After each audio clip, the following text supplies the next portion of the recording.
Ja informoija kirjoittaa, että Janne, mihin asioihin suuntaat tänä päivänä energiasi? Mihin asioihin haluaisit yhteiskunnan kiinnittämään enemmän huomiota?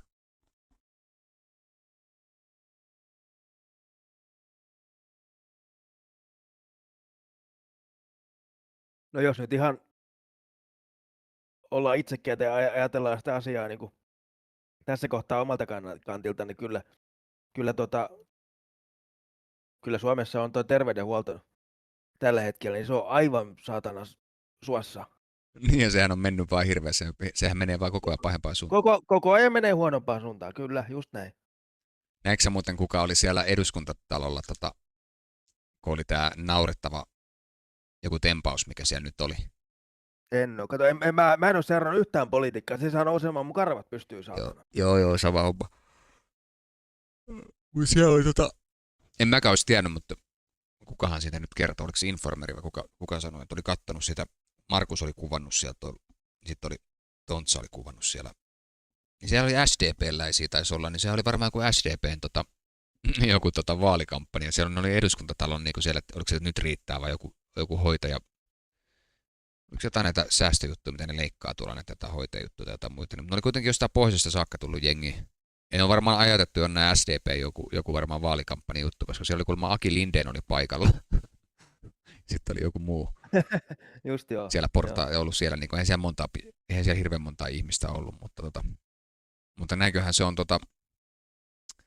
maksettu se jengi sinne. Ja joku SDPn kun siellä on kato vaalit tulossa, niin sehän voi olla, että Niin. No kaikkihan, kato nyt kun vaalit on tulossa, niin kaikkihan lupaa 6 hyvää ja 7 kaunista ja sitten unohtuu, kun vaalit on ohi. Se on politiikkaa se. Mutta tämä on kyllä, mä olen ainoa, joka tästä on sunkin asiasta, niin tästä läjäkannabiksestä tuonut esille. Ei tätä kukaan muu niinku. No ei siitä uskalla kukaan pitää meteliä, kun ensinnäkin kaikki pelkää, että ne saa leiman ottaansa. Ja se jakaa edelleen ihmisiä niin vahvasti kahtiin, että ei kukaan ei uskalla valita niin kuin kummalle puolelle asettuu. Toi on ihan niinku naurettava toi, niinku, jos joku ajattelee tolleen, niinku, että kun eihän tossa niinku, kun ei tossa tarvi mikään älykkö olla. Jos miettii niinku esimerkiksi sinuakin. Niin? Juu, ei. Mulla on tässä tää kuva, mä voin näyttää sen. Mulla on tässä tää. Joo.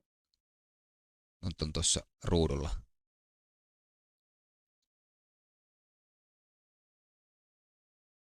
Striimin ei kyllä näy. Näkyy. Siinä on vähän siinä on kova viive. Okei. Nyt pitäisi näkyä. Ei näy vieläkään. Kyllä mulle. Nyt näkyy. Joo. Nyt näkyy. Niinköhän niin jokaisen pitäisi niin miettiä, että jos katsoo, että kuka niin vastustaa, kuka haluaa niin vasemman puolesta niin tukea. Tämä on niin se, mitä tämä nykyhallitus ja nykyviranomaiset ja lääkärit ja kaikki ajaa Suomessa. Niin, ja tosiaan nyt viimeksi, kun mä kävin lääkäriltä kysymässä, että saisiko reseptin uusittua, että mikä sen suhteen tilanne on, niin Kadulle. Niin, lääkäri sanoi, että ei hän voi auttaa, että hän ei voi mitään muuta sanoa kuin, että se sanoi vain, että selvästi sulle tämä toimii hyvin ja sä oot hyvässä kunnossa, veriarvot oli kaikki ihan ok, että hän ei voi antaa mitään muuta kohetta kuin, että hommaa tiskin alta, eli me kadulle. Niin mä en luota enää terveydenhuoltoon. Lääkärit voi tehdä ihan mitä tahansa ja jos tulee joku vaikka semmoinen sairaus, että tarvitaan jotain sydänlääkkeitä tai muita, niin kai nekin haetaan sitten kadulta. Että tässä jamassa tämä on ja sille ei kukaan halua tehdä mitään. Sehän tässä on se ongelma. Niin. Eikä täällä kukaan ei halua tehdä sille yhtään mitään. Eikä koska... mä oon huomannut, että täällä niin sanotusti oletettu tämä totuskene, mikä on joku tämmöinen, mikä yrittää jotain, niin muka täällä jotain tehdä, niin nämä ei ymmärrä yhtään mitään tästä hommasta. Mä en ole kuullut kenenkään puhumaan mitään. Sitten on suurin piirtein ihan täysin niin hiljennetty. Ihmiset on täysin niin hiljaa tästä asiasta. Niin. Joo, ja se on just se, että kun kaikki pelkää sitä leimaantumista, ihan lääkäreistä lähtien, ja se vaan lakastaa niin maton alle ja hys, ollaan hiljaa vaan. Että Janne näköjään näyttää pärjäävää ja noin, ja se on ihan hyvä näin. Mutta sit mä en kuitenkaan perkele... Saa harrastaa ja... Niin, mä en saa tehdä yhtään mitään, enkä saa mennä yhtään mihinkään. Ajattelin, että ei mun tarvitse mennä tuonne satamaan, jos mä lähden Tukholmaan, niin siellä on huumekoirat vastassa. Ei sinnekään ole mitään asiaa. Mm. Niin jos ei ole sitten reseptiä.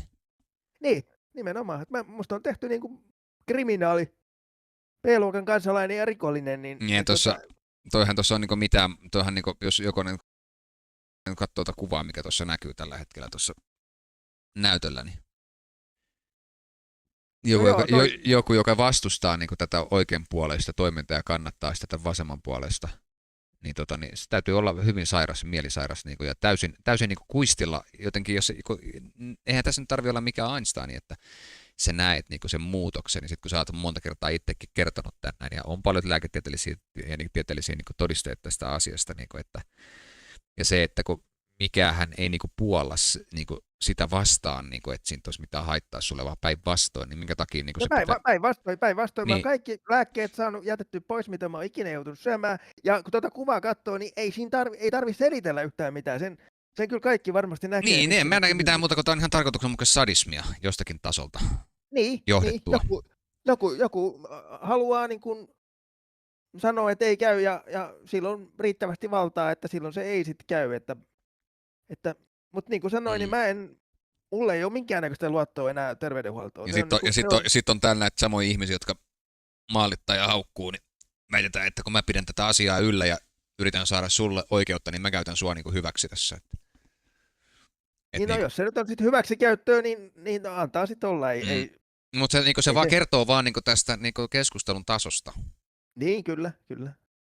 Mutta kun tähän ottaa paljon semmoisetkin ihmiset niin kuin omissa puheissaan kantaa, mitkä ei tiedä asiasta yhtään mitään. Ei Kyllä.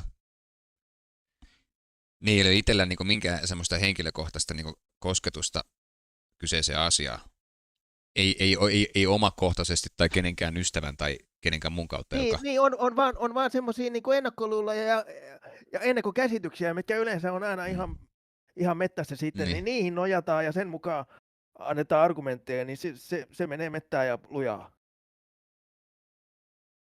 Enkä mä en sillä tavalla voi puhua muuta kuin omasta puolestani. En mä voi niinku sanoa, että se on kaikille on niinku hyväksi ja kaikille käy, mutta sitä omaa tarinaa, mitä mä kerron, niin sitä mun on helppo kertoa. Ei mun tarvi miettiä, että puhunko mä paskaa vai miten nämä asiat on. Mä vaan kerron asiat niin kuin ne on. Niin ja mikä takia se niinku, Suomessakin niinku puututaan ihan liikaa niinku toisten ihmisten asioihin? Niin. Kuitenkin jos ajatellaan niin kuin terveydenhuoltoa, niin lähtökohta pitäisi olla, että sen potilaan kokonaisvaltainen vointi on niin kuin hyvä. Ja tässä kohtaa se todellakaan ei toteudu.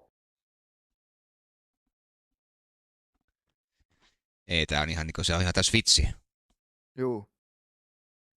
Ja niin kuin mä aikaisemmin tuossa sanoin, niin jos olisi tahtotila oikein, että tämä asia haluttaisiin hoitaa kuntoon, niin se kyllä pystyttäisiin hoitamaan, mutta ei ketään kiinnosta. Kukaan ei ole tullut mulle vielä sanomaan, että hei, Janne, ei mitään hätää, mä hoidan tämän kuntoon. Sellaista ihmistä ei ole. Joo, ja sitten niinku esimerkiksi niinku tuolla kun on noita tiettyjä puolueitakin, monia puolueita, niin nehän on sanonut, että esimerkiksi perussuomalaiset ei tule koskaan niin vapauttamaan kannabista. Ja vastustanut jopa ilmeisesti lääkekannabistakin. Niin. Kyllä, mullakin on useampi kansanedustaja tullut sanomaan, että joo, kyllä hän yrittää auttaa sen, mitä hän pystyy, että hän ottaa tämän asian esille, mutta ei vaan mitään kuulunut. Se on sille tielle jäänyt, että se kyllä kertoo kaiken oleellisen. Ei ole vaan tahtotila, kukaan ei halua hoitaa sitä asiaa kuntoon, ja se on sillä selvä, ei siinä sen ihmeempää. Että mun pitää vaan hoitaa niinku itseni, että mä en voi käydä lääkärit. Varissuolle kadulle hakemaan. Niin, se on näin, se on valitettavaa, mutta minkäs teet? Niin kun ajattelee niin just tälleen, että esimerkiksi sitten vaikka toi Timo Haara, niin hänhän olisi miljonääri Yhdysvalloissa. Ja... Kyllä. Et kyllähän tää eikä tämä asia, tämä ei todellakaan ole mistään puolueesta kiinni, vaan Ei olekaan. tämä pitää ajatella niin kuin kokonaisvaltaisesti. Ei puolueelle ei ole mitään merkitystä tämän asian suhteen. Kyllä tällainen asia pitäisi hoitaa ihan puolueesta riippumatta. Niin, mutta kun miettii, että ajattelen nyt, että kun siellä oli se joku, mikähän tuossa oli viime toissa viikolla, niin ihmiset jakoi aika paljon semmoista niinku adressia. Ja ne on ihan turhiin niin on. Mikä se oli, kansalaisaloite vai mitä vittu nämä on? Niin ihan naurettavaa, niin että se oli muistaakseni Juho Hirvelä, kun sitä jako, eli perussuomalaisten kunnanvaltuutettu jostain Tampereelta, vai mistä se oli. Niin se oli GMO-ruokaa ja joku lisäaineruokien niinku lopettaminen lapsille jossain koulussa, joku tämmöinen, niinku, että hallituksen pitää puhua. Ihan vittu naurettavaa, mitä helvettiä, että siellähän ne istuu hallituksessa, niin tuossa se vaan näkee, niinku, että toi on ihan puhasta vittuilua, niinku, että... On, ja eikä se on nähty jo, että... Eihän niillä kansalaisaloitteilla vittu, niillähän pyyhitään persettä, kun eikö siintäkin se ajatteli välikysymys tästä niin Veronika Honkasalon, niin eihän siis mennyt sinne iso sali, kun se Lindeni pyyhki perseen siellä jo vittu takahuoneessa. Joo, tästähän tehtiin, lääkekannabisasiasta tehtiin, potilaiden kohtelusta tehtiin välikysymys, ja hei, Lindeni, se katsoi sitä ja pyyhki perseensä. Niin mähän luin sen vastauksen siellä, mä muistan, niin se ei saatana se ei päässyt sinne keskusteluun, se ei päässyt edes sinne saliin asti. Niin se kertoo vaan sen, että ei ne kansalaisaloitteet, ne ei johda yhtään mihinkään, ellei siellä ole sitten joku kansanedustaja ajamassa, että se liittyy jollain lailla häneen tai hänen sukulaiseen, silloin homma toimii. Niin ja sekin riippuu sitten siitä, että onko, nyt jos vaikka Honkasalolla olisi ollut, eikö se ollut vasemmisto? Joo. Niin, ja tämä on SDP sitten, ja tämä oli lääkäri ja Big Pharma edustaja vielä, niin jos niillä olisi joku kytkös ollut, että siinä Lindenin paikalla olisi ollut vaikka Maria Ohisalo, niin silloinhan se olisi ehkä hyvin todennäköisesti olisi saattanut mennä sinne isoon saliin. Mutta tämäkin kertoo siitä, että jos niinku joku yksittäinen kansanedustaja niinku valmistelee niinku tämmöisen välikysymyksen, että siitä tulisi keskustelu. Ja tämäkin on naurettavaa, että eihän nämä apinat niinku siis tiedä yhtään mistään mitään. Se on huomattu, että eihän ne siellä 200 idioottia. Niin mitä helvettiä ne tietää niinku mistään mitään, että äänestetäänkö jostakin vai mitä muuta. Kun nämä, niin kuin säkin sanoit, että ei tämä pitäisi niinku politiikkaan liittyä mitenkään, vaan tämä pitäisi hoitaa niinku asiallisesti, järkevästi ja ihmisen terveys niinku yksilöllisesti käydä se asia. Ei siihen pitäisi politiikkaan niinku liittyä millään tavalla siihen, että joku äänestää. Siis kato, nyt semmoinen asia tässä on, että tätä asiaa ei saa niinku kuntoon, vaikka tämä koskee Suomessa niinku useita satoja ihmisiä. Mutta sitten sä voit kuitenkin lomakkeella ilmoittaa, että sä olet nyt tästä eteenpäin sitten Marjatta. Niin se onnistuu kyllä. Niin. Tämä kertoo koko saatanan politiikan tason tässä maassa. Niin se vaan kertoo vaan siitä, että ei näitä asioita tarkoituskaan hoitaa kunnolla tai kuntoon, vaan enemmän vaan sotkea ja aiheuttaa ihmisille ongelmia. Kyllä asiat saataisiin kuntoon, jos haluttaisiin. Mutta se on ihan fakta. Ei haluta, ei kiinnosta, ketään ei kiinnosta. Ja se on sen takia mä inhoon politiikkaa. Ja toi kertoo vaan just sitten toi Aki Lindéninkin, että minkälainen valta, eikös hän ollut silloin tämä eduskunnan puhemies? Se oli puhemies, vaan se oli Oli, eikö se ollut? Oli. Ei, kun oli, se tuli jonkun sijaiseksi. Niin se oli, kenen sijainen se nyt olikaan? Oliko se Vanhanen vai kuka siellä sitä ennen oli? Mä muistan kuitenkin, mutta Halla-aho on tullut sitten sen jälkeen, mutta Lindénihän ilmeisesti, jos hän on puhemies, niin hänellä on jonkunnäköinen valta siinä sitten, että mitä siellä käsitellään. Eli hän voi yksi ihminen voi torpata tällaisiakin asioita, päättää monen ihmisen, niin hän on vielä lääkäri ja hänhän on nimenomaan palveli siinä pelkkää Big Pharmaa eikä mitään muuta. Kyllä. Vittu on kyllä sairasta paskaa, ei voi mitään muuta sanoa. Että... Joo, ei se, niin kuin sanottu, niin mulla ei ole minkäännäköistä luottoa terveydenhuoltoon. Se kaikki on kato, ihmisellä pitäisi aina olla sellainen pohja, että jos se sairastuu tai tulee jotain, että joku sit on sellainen verkosto, mikä auttaa, mutta mulla sitä verkostoa ei ole. Mä oon ihan täysin oman onneni nojassa. Joo, ei tää. Mä oon korvianen myöten täynnä vittun politiikkapaskaa. Ne ei saa mitään aikaiseksi, ellei se koske jollakin lailla heitä itseään.